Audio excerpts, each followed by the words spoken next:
Who heard lyrics? Anybody? You heard? You don't, well, wasn't quite sure what they were saying, but you heard something, right? First time I actually heard this song, I went to the comments because I started crying. And I read in the comments, somebody said, I'm crying, I don't even know why. And I was like, dude, I feel that because I was crying, I had no clue why. But anyway, I wanted to take a minute to kind of just reset, coming from lunch. And it's hot outside and all that kind of stuff like that. And we got through hearing 3 amazing, fantabulous speakers. And I wanted to give an opportunity for everyone to kind of reset. For those who don't know me, which might be most of y'all since like yesterday, my name is Justin, or JJ Lewis. The J's are my first 2 initials, Justin Jermaine. So I decided to go with that, actually embrace that, nickname. South Minneapolis, born and raised on the playground was where I spent most of my days. Just moved here about 3 years ago with my wife and my lovely 2 daughters. My wife got a call from a headhunter. They was like, hey, how about you apply to be associate dean at University of San Diego?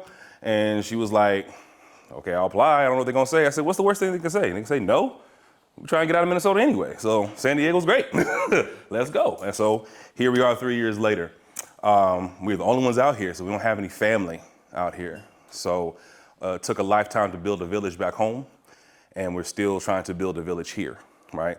Which is very hard to do because I'm the youngest of 7. So I always had somebody, hey, can you watch the girls real quick? Well, I go on a date night. Sure, I got the babies, Can't do that here. I don't trust everybody with my babies. Mama bears ain't got nothing on me. Seriously. I will burn down this city for my kids. All right. Looking at me, I don't look like much, but I do not look like what I've been through. I don't. I'm a product of divorce, a product of daddy issues. I'm a product of the welfare system, Section 8, food stamps, when they actually were stamps back then. Product of eating government cheese sandwiches, and actually sometimes having sleep for dinner.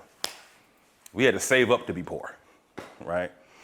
I remember one of my core memories from my father, and I want to preface this by saying me and my father are great now, but from where I'm going to speak from, we were not. My first and most real memory I can remember of my father is him when I was 5 years old. He told my mom, I am no longer responsible for you or these kids, and took his black ass out the door. At 5 years old, I'm like, what the hell? What'd I do? What'd I do wrong? Like, was it something, you spoke to my mother as if like we weren't your kids. Like, you're the only man that she's ever been with. What would possess you for 21 years of marriage to just peace out like that? Why? So a lot of my daddy issues, a lot of my trust issues, a lot of my trauma was related to my father and what it was like to be a man. And that's what I'm here to talk about today. Talking about manhood, what that looks like. I know society has a lot of different definitions, right? And for the fellas, yes, this is for you, but for my women in here, I want you to hear this as well. Because having 5 sisters, they experience some of the same things that I've experienced. And then they said it's good to hear it from a man's perspective. So this is a little insight about how we think, how we are wired. And if you had any other question as to why we do X, Y, and Z, I'm about to put you on game. Fellas, this is for you as well, okay? I'm talking to you. When I say you, it's you. I may have to get up in your grill and be like, yo, it is what it is, fam. You know what I'm saying? But I wanted to preface everything and set that intention. And I really want this to be a place of reflection and action. Reflection, if you will. All right, I love making up words. And why I say reflection, because I don't want to open up any old wounds or expose anybody's deepest, darkest emotions. That's not my intent. But I would like for individuals to reflect about what has happened in my life and realize that even though it happened to me, it wasn't my fault. 90% of what happens, let me back it up. 10% is what happens to us. 90% is how we react to it. So I want us to reflect and then take action on how we can be different in the future, okay? So I've already amened myself a million times. I've clapped for myself. I've affirmed myself. So if you don't say nothing, I'm cool, right? However, I am a licensed and ordained minister. So if you say amen and ask me, I go along a little faster. If you actually say amen. If you do say amen a lot, I'm like, okay, you're feeling me, so I'm gonna take longer. So it's a double-edged sword. You don't know what you're gonna get out of me, okay? All right. So I'm gonna start right here. What is a man? What is a man? Anybody? I need y'all to talk back to me too. This is not me just talking in front of y'all. I need action. I need activity. I feed off of y'all energy, all right? So what is a man? If you look at me, I'm gonna call on you. If you don't look at me, I'm gonna call on you. So here we go. A provider. Fantastic. What else? Protector. Okay. Those are the main two I was actually looking for. But add to that. Human. Okay. Any other thoughts? Leader, role model. Thank you. I heard 3 women and finally we get a guy, right? Why is that? Why was that? We heard 3 women say what they thought a man was, but yet the man was the 4th one to come in. Why is that? I feel like it's more complex for us. Why is it more complex? Because... You said women, that's why. But also because, like, when I think about manhood, I don't require, like, any vindication of what manhood... Like, it's a very personal thing, I think, what manhood is. Like, I just feel like it's hard to boil down. Okay. And so for me, it's just like real, it's a very large thing. But if I had to say like a word for it, I'd just say like a patriarch. Okay. Or like, which is a loaded term. But when I'm thinking of it, I'm thinking of like something that is a part of a family and also a matriarch is right there with it. Okay. So like, I don't know, it's hard. It's nuanced. Yeah. It's nuanced. Any other thoughts? There's no right or wrong answer. I just want to hear your thoughts. Kind? Okay, what else? I would think that being a man or the concept of the man is just like an ideology. Okay. A lot of it's ascribed to whether you are a provider or whether you are a protector. Okay. When you check those boxes, then you don't fit within the ideology, then you subsequently get man taken away from you. I'm so glad you said I'm ready to pass the collection plate. And the reason why I wanted someone to really go there is because those are the main 2 things, protect and provide. That's what a man is called to do, right? But that doesn't necessarily equate to what a man is. But we have an idea that if you don't do those things, you're not a man, right?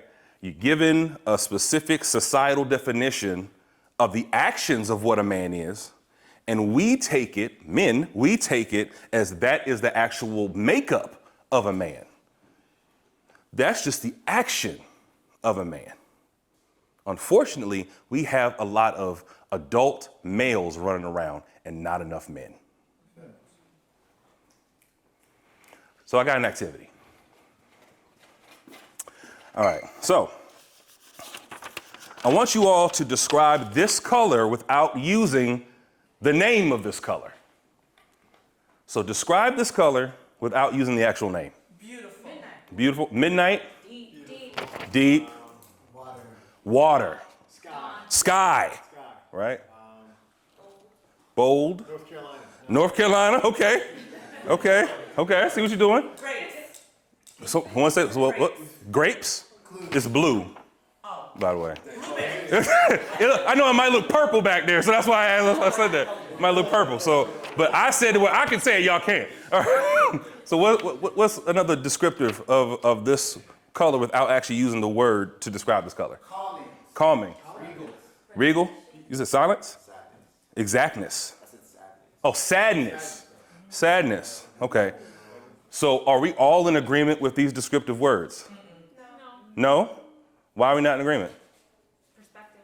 I'm glad you said that. Perspective, right? But we all can identify that this is what color? Blue.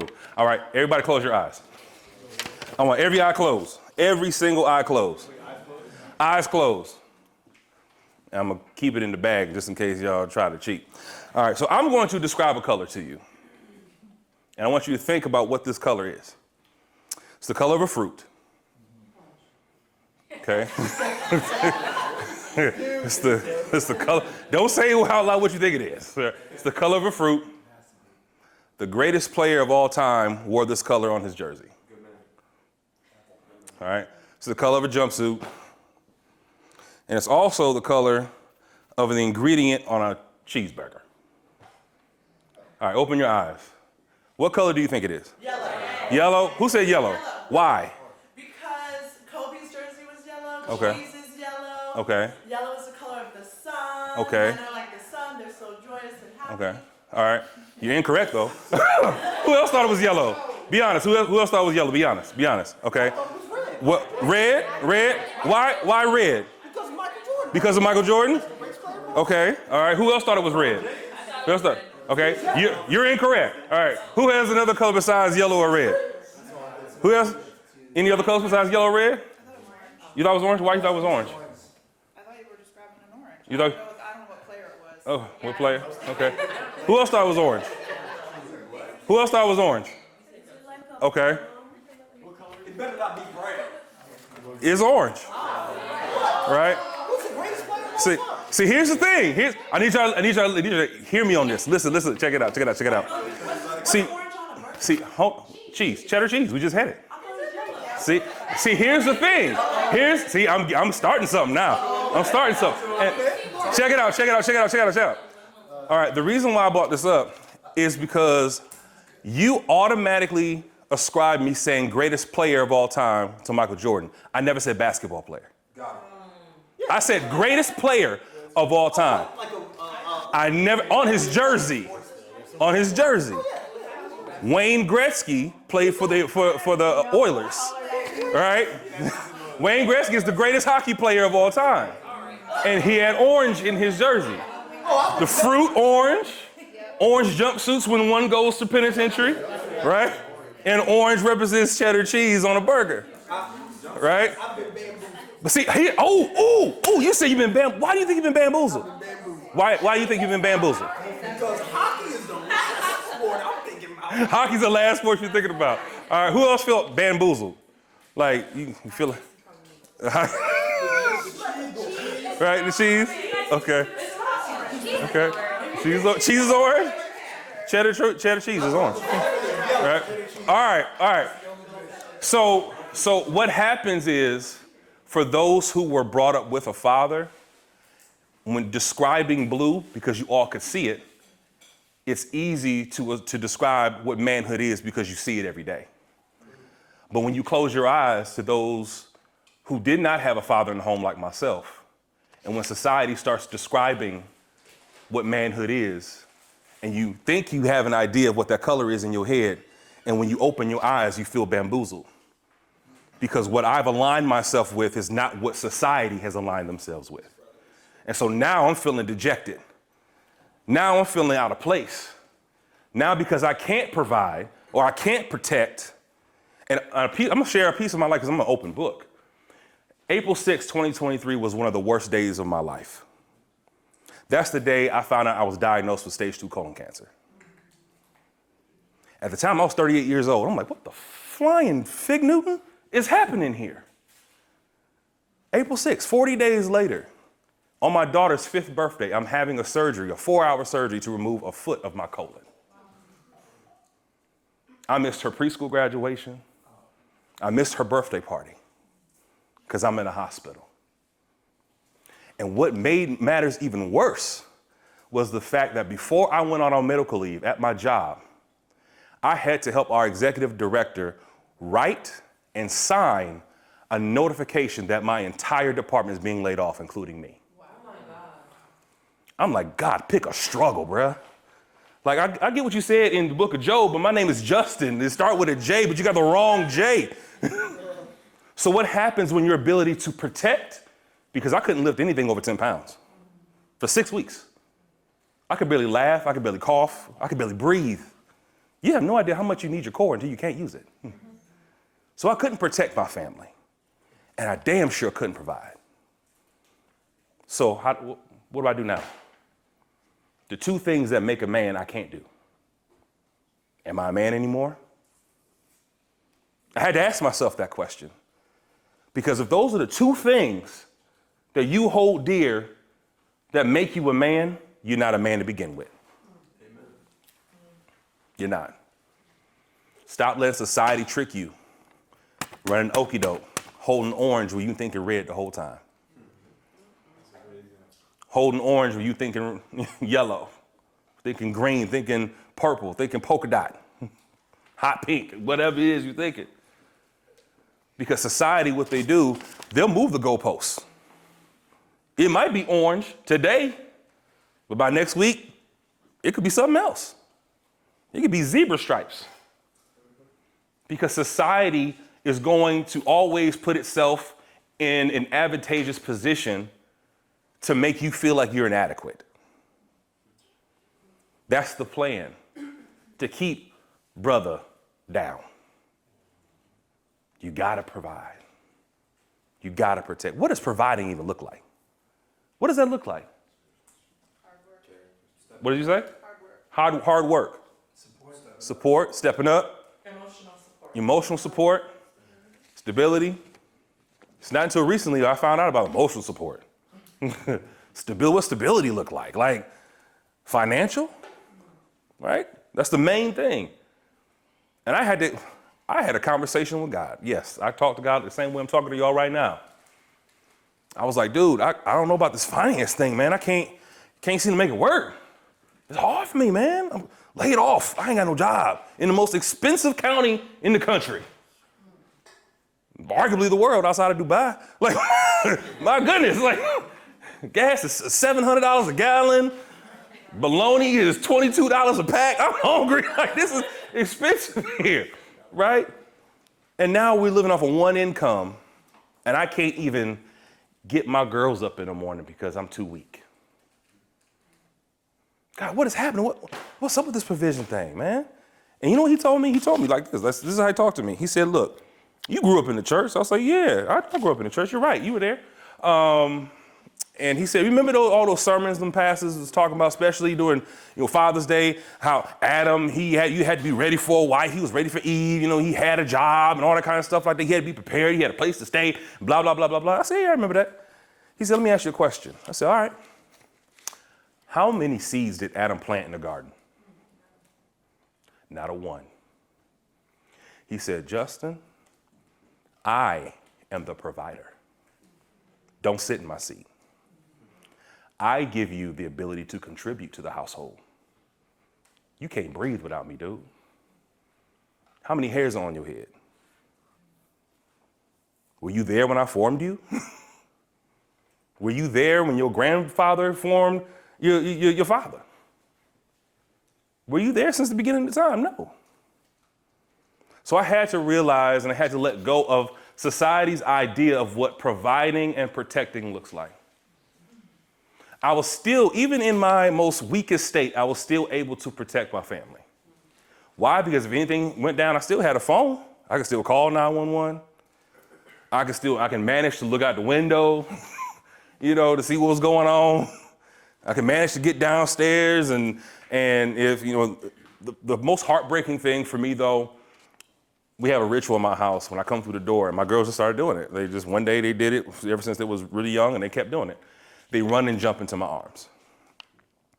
And when they come in from school and they couldn't do it, they were hurt and I was hurt. I was broken. But even in my brokenness, I was still able to be there emotionally. I was still able, instead of bringing in the dollars to my household, when my wife went to work, I did what I could. I'm still washing dishes in pain, sweeping the floor in pain. It ain't 10 pounds. I'm good. Right? Even though I can't physically take the garbage out, I could put garbage in the garbage can. So I'm doing what I can to keep the house afloat, to keep the house moving. So she ain't had nothing to worry about. Provision and protection does not mean money and strength. You're not an ATM security guard. That's not what you are, fellas. Or a security guard attached to an ATM. That's not what you are. You're so much more than that. You're human. You're human. Manhood is so much more than what you see on the news, what you see in society, what you see on TV. When I was coming up, my fathers was Uncle Phil, Carl Winslow, Dr. Huxtable. Those were my fathers. That's who raised me. But the problem is I knew it was fictitious. I didn't know a doctor. How can I aspire to become a doctor when I don't know what that looks like? How do I become a doctor? Uncle Phil was a lawyer. I ain't know no lawyers. I'm from the hood. The only time we see lawyers is a public defender. I ain't know about no lawyers. Carl Winslow, cops. We did not have a good relationship with cops. So for me, he wasn't even the greatest example. So even in their effort to portray a safe, healthy black household, it still fell short. Because I didn't have that swift kick in the ass like I needed. I didn't have anybody to say, you know what, son, don't go there, go here. Why should I go there? Because I've been there and you don't want to go there. Learn from my mistakes. Learn from me so you don't have to suffer the same consequences that I suffered. It's your life. You're able to do whatever you want to do. Make your own decision. But I need you to listen to my voice. I didn't have that. I learned how to tie from a dude at Burlington Coat Factory. This is before YouTube. I learned how to shave on my own. That's why I don't do it now. I let my barber do it. Pay you $45. Here you go. You know what I'm saying? I hate it. Too many cuts, too many scars, too many wounds, far too much tissue from bleeding all the time. Right? Didn't want to do it. Everything I learned about sports and women, I learned from women. The 5 women who raised me. I got a set of twin sisters that's 6 months older than me. All right? If it takes 9 months to bake a biscuit and nobody is a preemie, a third party was involved. So even that my father was a Baptist ordained minister who was associate pastor of my church, still made mistakes. Had 2 women pregnant at the same time. I'm a product of that. But I'm still here today because I was willing to latch on to something. And my something was if I was to do the opposite of what my father did or the opposite of what my older brother did, then I'm winning. It's a great strategy, but it's a lot more nuanced than that, right? You're halfway there if you do the opposite. Don't cheat on your wife. Check. What next? How do you deal with the temptation of cheating on your wife? Some of these women out here be throwing it at you, but just because they're throwing it, that don't mean you got to catch it. All right? Amen. Amen. So, right? Right? Real talk. Real talk. And guess what that's called? Guess what that's called? That's called discipline. Being a real man is being disciplined. Acting on the ability to say no when you have the opportunity to say yes. Right. It's that simple. Becoming a man of integrity. Let your yes be yes and your no be no. Don't waver. Stand strong in your convictions. You know, you gotta be a man of intention. You gotta be methodical about what your next move is. You may not have all the answers, and brothers, guess what? It's okay. If you had all the answers, you would have all the answers. If you had everything together, you still wouldn't be spinning your wheels. And at one time in your life, I am sure that you were spinning your wheels. Damn, what am I gonna do? Because there's 2,000 men a day that decide to delete themselves from this existence. Why? Because they're tired of spinning their wheels. But brother, it's okay. It's okay. And you also gotta be a man of dedication. Inspiration lasts a day, motivation lasts a week, but dedication lasts a lifetime. Dedication is what gets your ass up at 4:30, 5 o'clock in the morning, going to the gym, going to work, chasing your dream. Realizing, hey, I may not have it now, but I'm gonna have it. Fellas, you gotta realize that you gotta start to speak things into existence as if they are now. Yeah, who has an idea of what they wanna be? Start speaking that now. I wanna be a millionaire? No, say I am a millionaire. Am is an action word.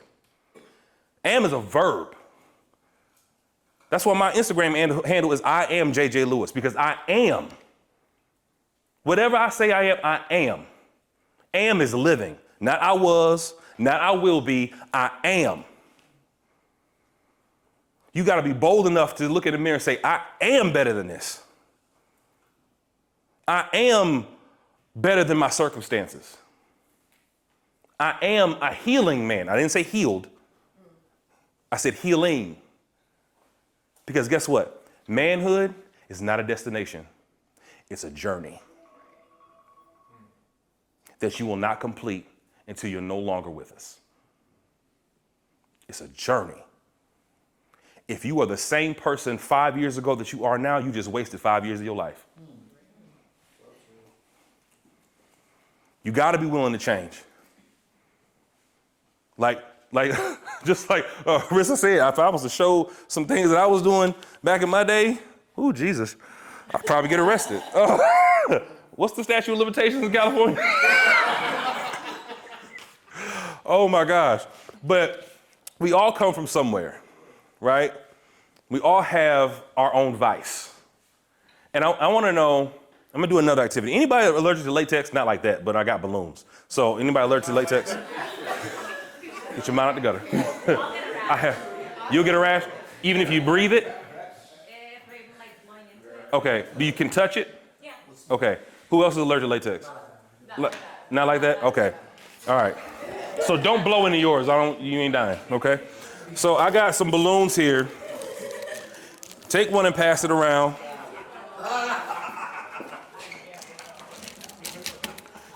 And then take a marker and pass them down. I got balloons on this side. Take a balloon and pass it down. And I got some markers. I don't think I have markers for everybody, but just share. So what I want y'all to do in this moment, think about that one thing that's preventing you from going to the next level. I want you to think about that one thing. Think about that one thing that's preventing you from going to the next level. Your vice, that struggle, that internal, I can't do this. I want you to think about that for a second. Don't blow into it yet. Don't blow into it yet. Think about that thing, and with your marker, write on your balloon. Don't blow it up. Write on your balloon. I know it's gonna be difficult. Write on your balloon what that thing is. Wait, JJ, say it again. Yeah, what are we writing? So think about that one thing that's preventing you from going to the next level. Okay. Your vice. Okay. That one thing that's holding you back, keeping you from being your I am. That one thing that's keeping you from being your I am. Write that on your balloon. I know it's hard. Don't blow it up yet. That's not the instruction. If you can't blow it up, please don't. We ain't got insurance like that. I ain't being sued. It's on camera.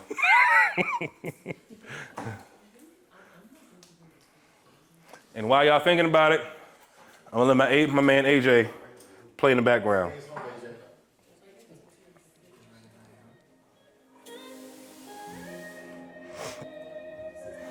Think about that thing.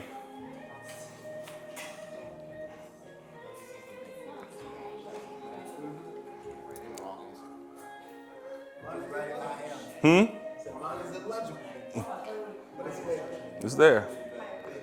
I know it's difficult to write it on there. Do the best you can. The one thing that's holding you back from becoming your I am. Write it on your balloon. I know it's hard. Do the best you can. Just do the best you can. At least you know what it is, right?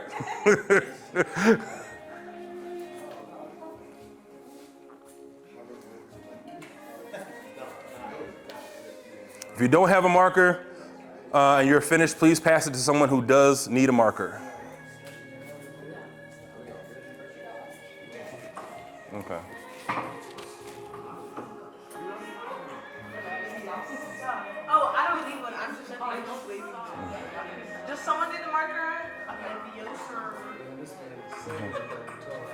Say what?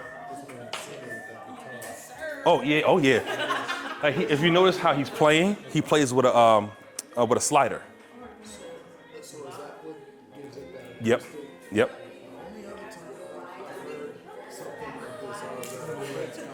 Oh, Prince.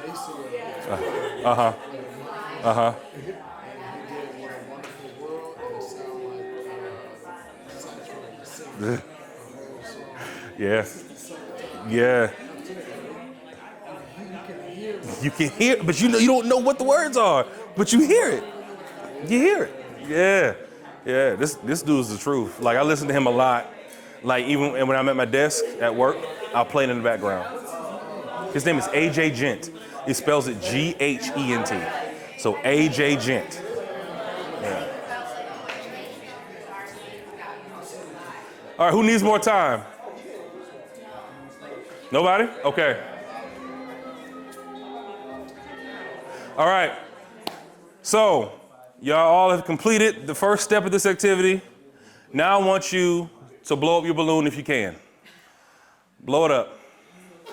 And then tie it and rope it off. Tie it off if you can. If you can't tie it, just hold it. If you can't tie it, just hold. Just keep blowing.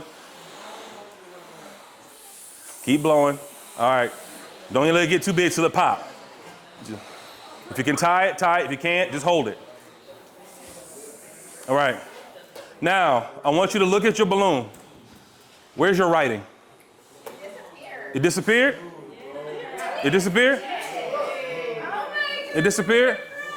All right. So what happened, right, when you allow someone to breathe into you, it's called growth. It's called growth. The real mark of a man, ladies, I want you to listen to this. The real mark of a man is not about how much money he makes, not about what car he drives, not what he does for a living, how much education he has, or how big his thing is. That's not the mark of a man, right? Bless you. Thank you. The real mark of a man is how much groceries he can take care of in the house. I'm just playing. But no. But it's one trip on. Costco notwithstanding. But seriously though, how many of you consider yourselves grown? Raise your hand if you think you're grown. It's not a rhetorical question. I'm not trying to trick you. If you think you're grown, what evidence do you have that you're grown? You have legal age? Yep. Okay. That's it? Yep. Okay. What's your evidence that you're grown? My wisdom. Your wisdom. Okay. What's your evidence that you're grown?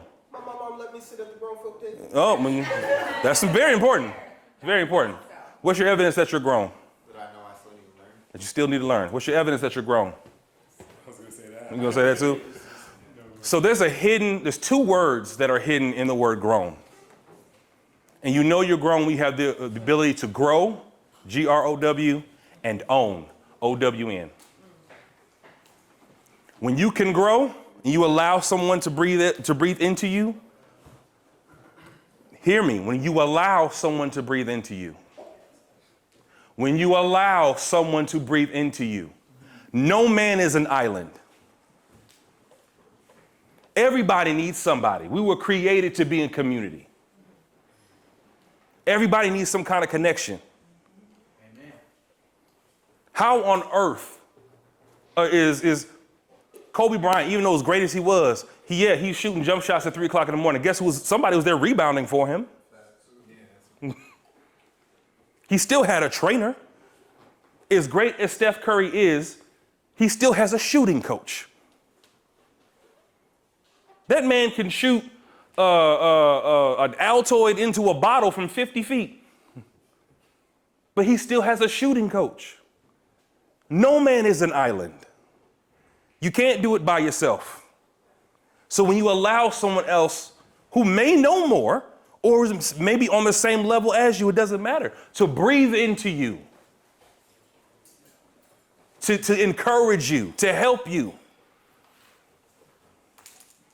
I'm not really triggered, but I was intrigued by what you said earlier, Hassan, that you was like, man, I wish I would have allowed them to help me. I wish I would have. See, shoulda, coulda, woulda is the language of those who had the opportunity to do so but did not. I don't want to hear shoulda, coulda, woulda. If I know now what I know then, man, things would be different now. Things would be different now. That's true. That's true. But let's not waste time thinking about the time that we wasted. You're going to hear a lot of bars from me, by the way. A lot of quotables, by the way, okay? Right? Let's focus on what we can do now. So letting someone else push you, letting somebody else encourage you, letting somebody else carry the weight with you. We was talking about friends earlier or associates. I have my different buckets. I have acquaintances, those folks that I see at the gym. I don't know their name, but we just dap up. Hey, what's up? Can you spot me? You know what I'm saying? I'll spot you. How's your week going? Oh, man, you see the game last night? All these people tripping. Oh, I can't believe this, blah, blah, blah, blah, blah, blah, right? You have no idea who they are, and you don't speak to them outside of the gym. Those are my acquaintances. Then you have your associates, the ones that you see at work. They may know your first name, might know your last name, right? You may talk to them at the water cooler, talk to them when you're getting some coffee, whatever. But then when 5 o'clock hit, and whenever you get off work, you no longer exist. I will see you tomorrow, right? Those are my associates. And then I actually do have friends. The ones that I actually can trust with my children. The ones that I actually allow into my house. The ones you actually know my personal phone number, my personal email.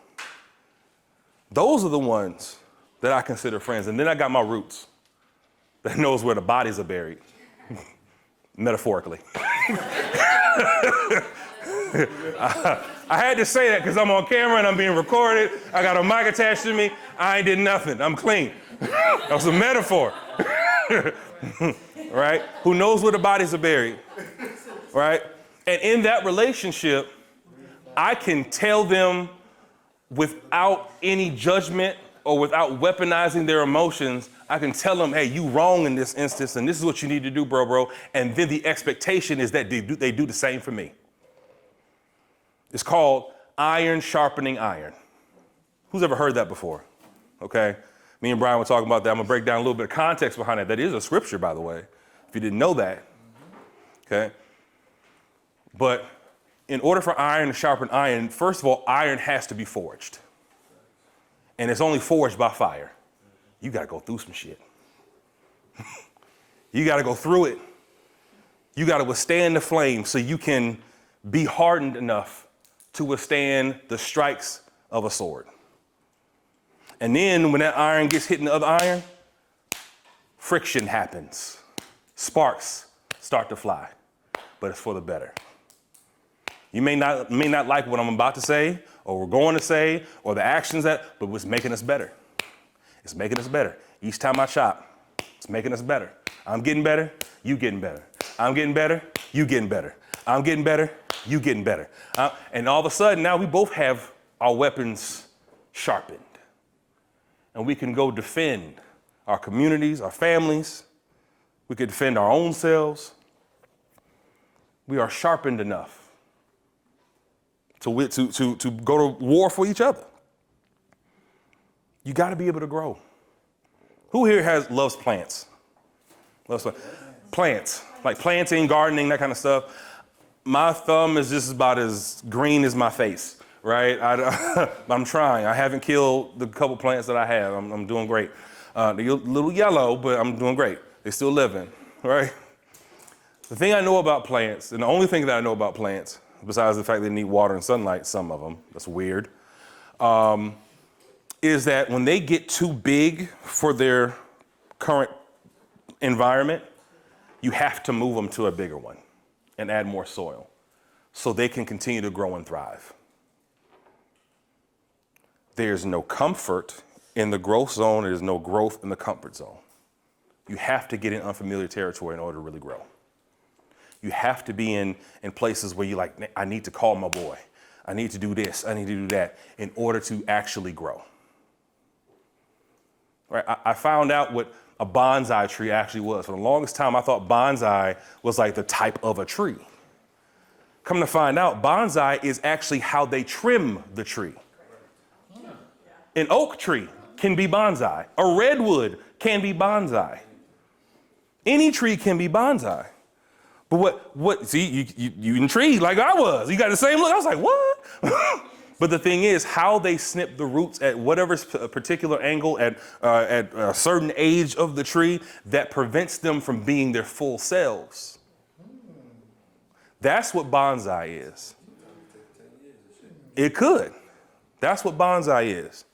And sometimes people love to clip, be careful who you share your dreams with, because sometimes they'll just clip it to keep you your size, because they don't want you to grow. You got to be careful about the relationships, the women you hang around, right? Yeah, you attract who you attract, but you ain't got to be attracted to it. If you know that this type of woman is always getting you in trouble, then why do you keep chasing that kind of woman? It makes no sense. If you know that hanging out with this dude, all he do is he's just on that stuff, man. He's always on some drama. He always on this, he always on that. Why do you continue to hang out with that person? Would you willingly get into, let me back up for a second. Grow. I'm gonna leave right there. My mouth was about to get me in trouble. Grow. You gotta be able to grow. It's fine. All right. And the second part of that is own. You have to own your responsibilities. Another word for that is called accountability. The best ability is accountability. A lot of people don't like to hear that because it's kind of like, what's the thing that Superman's allergic to? Kryptonite. There you go. It's like kryptonite to a lot of people. Everybody loves to point the finger. Yes, my father left. Yep, he did. He deserted his responsibilities, deserted my mother, deserted his family to pursue whatever it is he wanted to do, which is absolutely nothing. But how was I going to respond to that? Was I going to follow suit? I had every excuse to. But I had to own my response to how he left me. Yes, I developed some real tall, thick walls around my heart, and I didn't trust nobody. And then I had an epiphany. I realized that walls, there's no such thing as a one-sided wall. Walls do two things. Yeah, keep people out, but it also keep you boxed in. So having walls is not something to be proud of. Truly isn't. And I had to let that stuff go. I can't walk around with him being my crutch for the rest of my life. He's sleeping fine. I'm the one that's suffering from trauma. He's going to bed at night. I'm waking up in cold sweats. He eating good, living good, eating scrimp and steak. Well, if he was, he was broke. I don't know what he was eating. But I'm the one that's eating sleep for dinner. I'm the one that's eating a wish sandwich. Just 2 pieces of bread and you wish you had some meat in between it. That's what a wish sandwich is. Right? So am I going to let that continue to be my life, or do I have something to say about it? I got something to say about that. And I did some soul searching, during lockdown. I had nowhere else to go, nothing else to do. So I was like, okay, might as well just do some intrinsic work. And I challenge men, if you haven't done the intrinsic work, do it. Okay? And I figured out why do I respond to certain challenges in a certain way? Why is it that I am so easily triggered by my girls asking questions? Why am I so easily triggered by my wife leaving the toothpaste cap off the toothpaste? Why am I so triggered by people leaving cabinet doors open? And I started thinking, where does this stuff come from? So I was like, I never heard anything about my grandfather. My grandfather passed when I was 3. Quick story, he was shot and killed by his own first cousin because they got into an argument over a vegetable cart in South Carolina. And then the cousin had the nerve to show up to the funeral. And nobody pressed charges. I'm like, what kind of backwards hick stuff is this? I don't know, but those are my people. So I called my father. Like I said, we're great now. So we've been great for years, but it took years to get to this point. And I said, Pop, why didn't you never talk about granddad? And I didn't expect his reaction. This is what he said. Oh, that's easy, it's because I hated him. If I had some pearls, I would have clutched him. I was like, bro, say what you really feel. Care to expand? I was a little nervous about asking him that, but I was like, could you care to expand? Oh, he was like, yeah, I was glad he died, and I didn't want to go to the funeral. If it wasn't for your grandmother, I wouldn't have went. Okay, can you explain why you felt this way? He told me a story. He said, son, I was young. He's the oldest in his family, too. And he said, oh, I ain't say nothing, Google. Shut up. Okay. See, they listening. He said, son, when I was young, your grandfather forced my mom and I into the back of the family vehicle. And he had a shotgun. He put a shotgun in the front seat, so his shotgun was riding shotgun. And he drove over to his parents' house. He forced us to stay in the car because he locked the doors, had the child locks or whatever it was. And he took the shotgun, he called for his parents to come outside, and he was pointing the gun at us. And he said if his father didn't wrestle him to the ground, I honestly believe he would have killed us and himself. Wow. So come to find out, my grandfather suffered from bipolar. He was an alcoholic. He was an abuser, a womanizer, and some might argue even schizophrenic. And then he said something that just threw me. He said, I tried so hard in my life not to become him until I became him. And for that, son, I apologize. So in that moment, I realized that my grandfather never fought his demons. He lost. My father never fought his demons. He lost. So I inherited my grandfather's demons, my father's demons, and I got to fight my own. I said, the devil is a lie. I'm not passing that on to my girls. I don't have a son. And trauma, they have proven that trauma does flow through the DNA. So, and I figured out, I was like, okay, even though, it's my daughter's, but, it's a man thing, right? So it's a man issue, so they shouldn't catch it. And then I realized, okay, one day they plan on getting married. And if they marry somebody like me, who never dealt with his issues, the process continues. The cycle continues. Kanye West said it best, sane Kanye. He said, there'll always be haters, that's the way it is. Hated bitches marry hated niggas and have hated kids. So the broken is going to attract the broken and begot broken.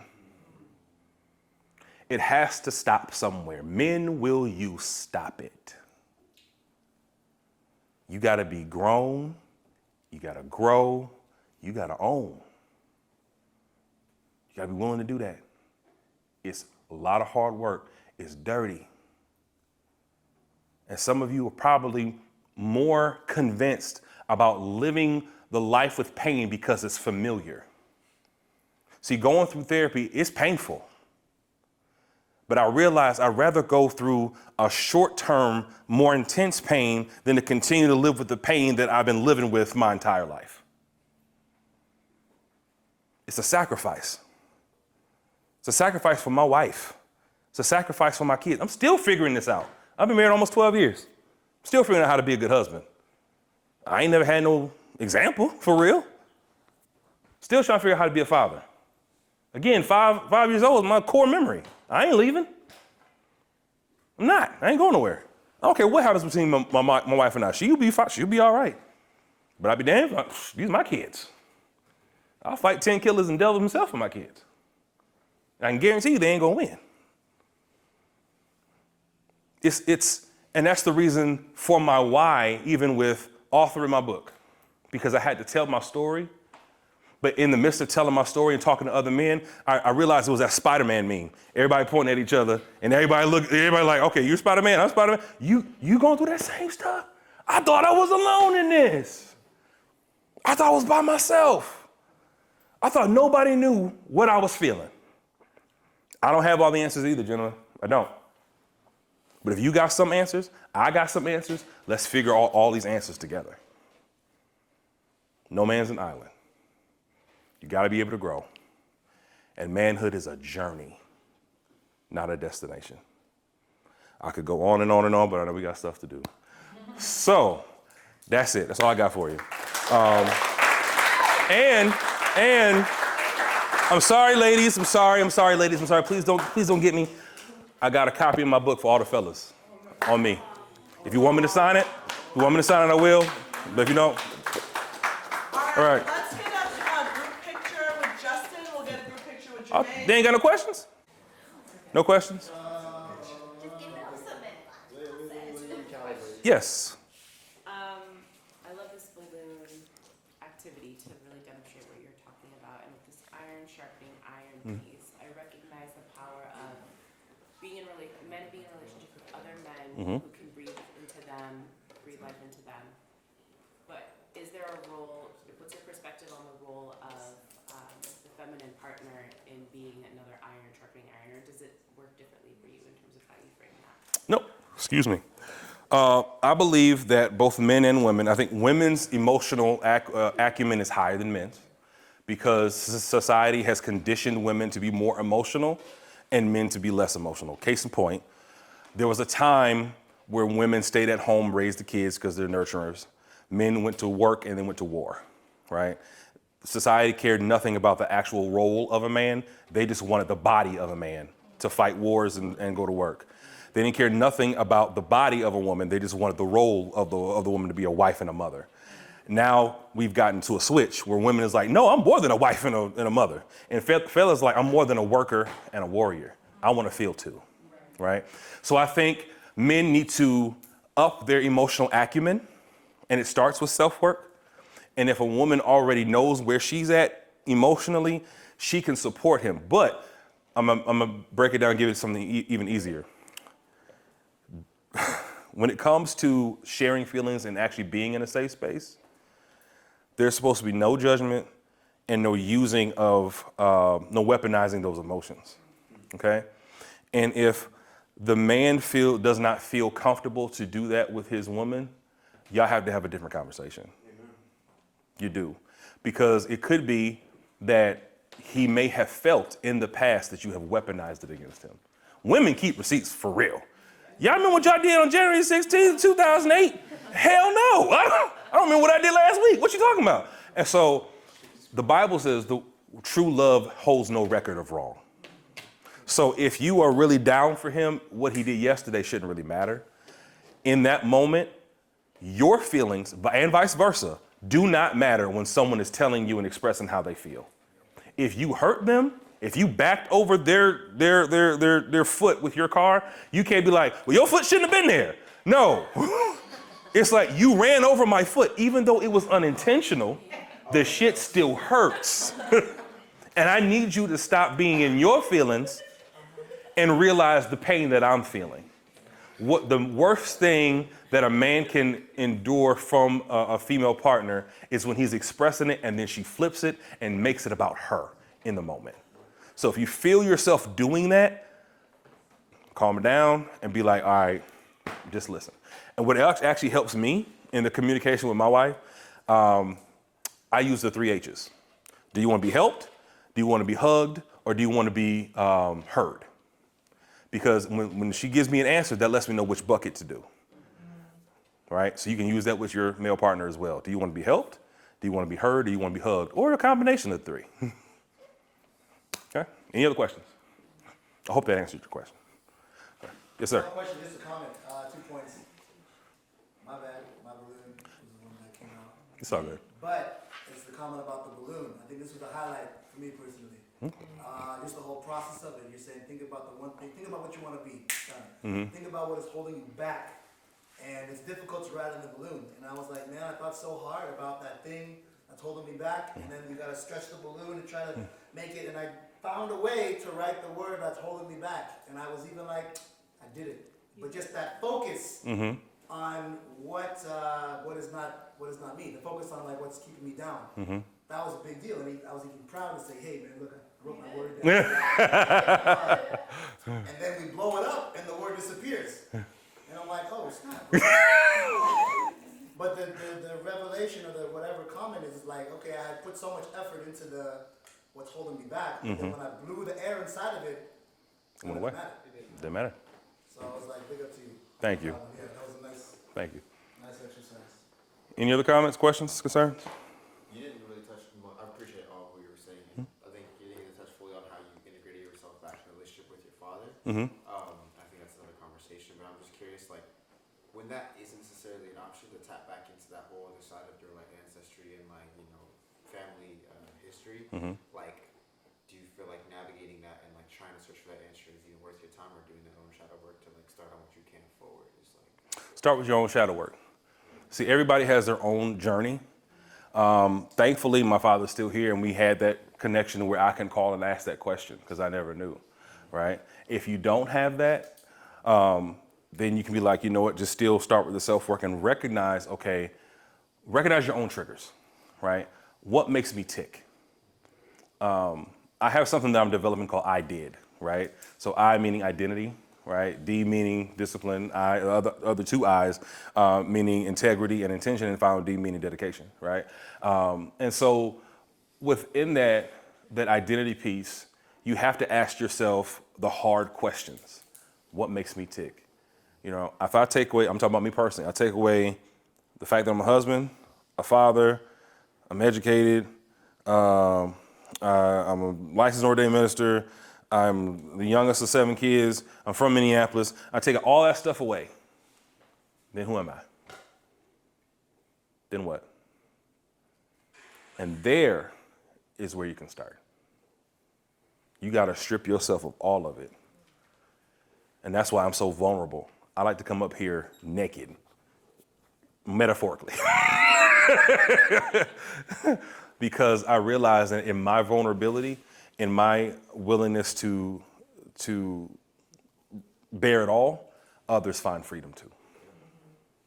Does that answer your question? Okay. The question I had in terms of iron sharpening iron, context, I'm 24. So like a lot of, I think what my algorithm in terms of dating and relationship shows up is a lot of like trying to lean away from like mothering in a relationship or like, putting yourself in a position to kind of, I don't know if teach is the right word, but like, yeah, I guess raise. I guess I'll just stick to raise. And so with the iron sharpening iron, like how do you suggest or imagine making that line of like the other person is still doing the work to like learn and grow and reflect and like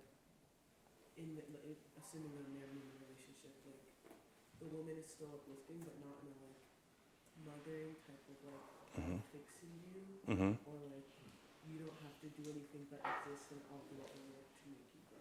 Okay. I'm gonna answer a question with a question. I hate that, but I'm gonna do it anyway. And I'm not talking about you, I'm just talking about you as in general. Are you perfect? No. Is someone sharpening you? Okay. So offer the same grace to that person as you would want, right? You don't have the capacity or the ability to mother someone that's already an adult, right? Men don't need a mother. We don't really need love, okay? We need 2 things, respect and loyalty, right? Some may add affirmation. It depends on what kind of man you're dealing with. But the definite thing is respect. Like, you respect me, I consider your respect as love, right? And so as long as you're respecting him and showing the support, you don't have to mother. You know what I'm saying? Do the check-in. And y'all both have to have a conversation. Oh yeah, I'm just saying, this is hypothetically too.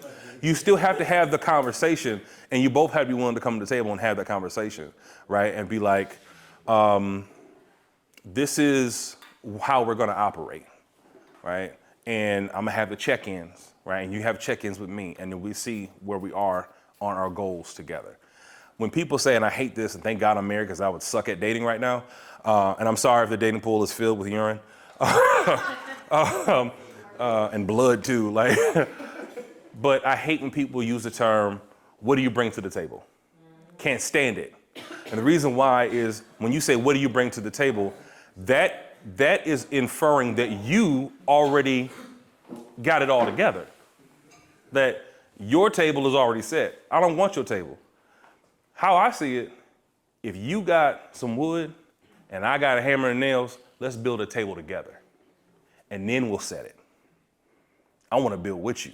I don't want to come to a completed table and I'm over here bringing, apple pie, and then you bringing, some dressing. No, I'm not. That's not what it is. All right. I want us to build together. When you build together, everybody has skin in the game.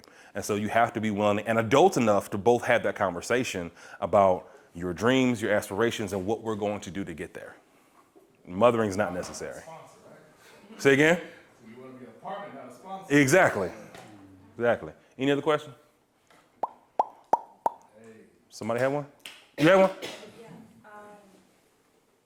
you talked a lot about, your own personal journey with, going through your tumultuous relationship with your father and like coming into your adulthood and making sure that that doesn't pass on to your daughters. But you talked about it from a male perspective. Do you have anything for the women in the room whose story might reflect that? Yes. It still works. Even that same formula works even for women, because I'm speaking on behalf of my sisters, right? And they're active in that healing journey. And when we have conversations, they're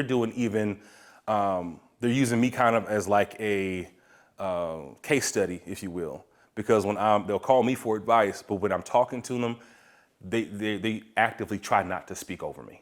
And when it starts with, I'm sorry, I gotta get better at that, because when my partner comes, I don't want to speak over him, right? And so that's the thing they're actively trying to do. And then knowing that if you got daddy issues or anything like that, and they are here, first of all, it starts with forgiveness. Forgiveness comes in 3 parts, and in no particular order.